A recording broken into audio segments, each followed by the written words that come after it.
Bismillahirrahmanirrahim. İmam Buxoriy rahmehullahning Al-Adabul Mufrad nomli hadis kitobini dars qilayotgan. Bugun o'qiydiganimiz bu kitobning davomi 15-dars, 35-bab. Babu fadli man yasilu zarrahimiz zolim. Ya'ni o'zining zolim urug' tuqqaniga sil rahimni ulug'an kishining fazilatining babi. 69-hadis. Abdurrahman ibn Avsajadin rivoyat qilindi. U Baradin rivoyat qilib, shundaq deydiki, bir A'rabiy kishi keldi Payg'ambar sallallohu alayhi vasallamning yoniga va mundaq dedi: "Ey Allohning payg'ambari, menga meni jannat kirgizadigan bir amalni deb bergan bo'lsalar, o'gitib qo'ygan bo'lsalar" dedi.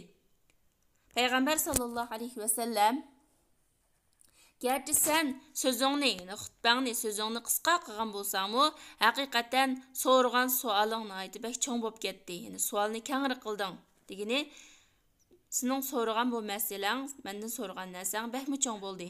Ya'ni bir jumla savol orqali jannatga kirgizadigan bir cho'ng amalni, bir katta ajr, katta bo'lgan bir amalni so'rding. Undaq bo'lsa, a'tiqin nasamata va fukkar raqaba debdi.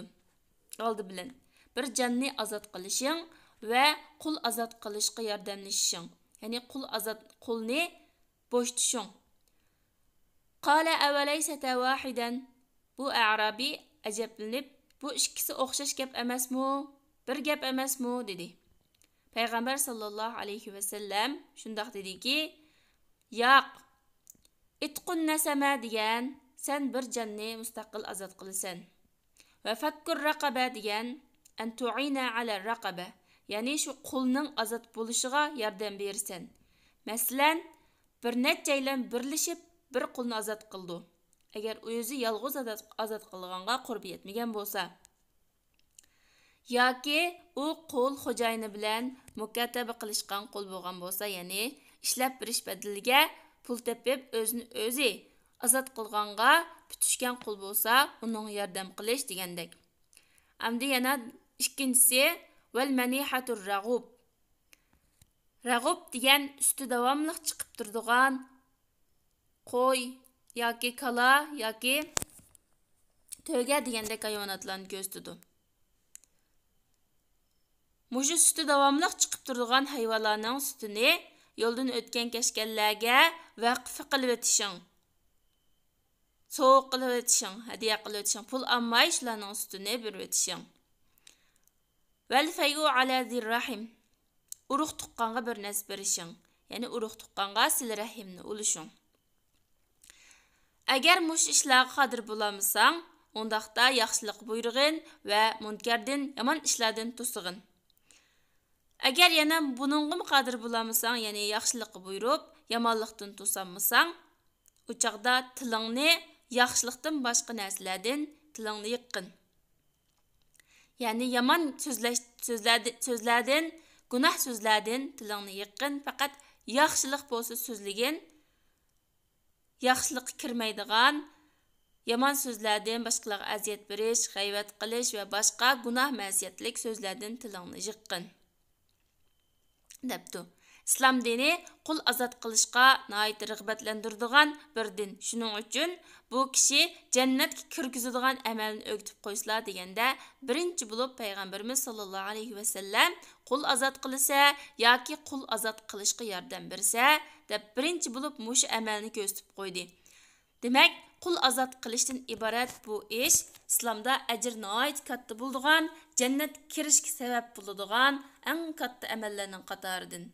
Bugun bu zaman qulluq davri bo'lmagan bilan turmalarda nurg'ulg'an asr qarindoshlar, asr hamshirlar turmalarda yetyotidi. Ashu qarindoshlarni turmadan qutqizishga, iqtisodiy jihatdan yordam berish va boshqa jihatlardan yordam berish qul azod qilishga kirdi. Balki ajri ayni vaqtdagidan bakroq katta bo'lishi mumkin. Islom dini shundoq go'zal din ekanki, mana boshqalarni qullarni azod qilishga, boshqalarga yordam qilishga, manfaat yetkazishga, yana urug' tuqqanga, mayli zolim bo'lsa-mu, sil rahimni ulashga buyurgan. Yana yaxshilik buyurib, yomonlikdan to'sishga tilimizni yomon so'zlardan, gunoh ishlardan tilimizni yig'ishga buyurgan. 36. bab. Babu man wasala rahimahu fil jahiliyati summa aslam. Jahiliyatda sil rahimni ulab, ondan keyin musulmon bo'lgan kishining babi. 70. bab. Hakim ibn Hizam xabar berdiki, u payg'ambar sallallohu alayhi va sallamga mundaq dedi. Dabbaqslar, men jahiliyat vaqtida sil rahimni ulash, qulazat qilish va sadaqa berish qatorliq ishlarni qilgan mush ishlar bilan ibodat qilgan edim. Fahalli fiha ajrun. Bu ishlarda men uchun ajr bormi? dedi. Hakim shundaq dedi. Payg'ambar sallallohu alayhi va sallam mundaq dedi. Ya'ni munda javob berdi. Sen ilgari qilgan yaxshi ishlaring ustida musulmon bo'lding.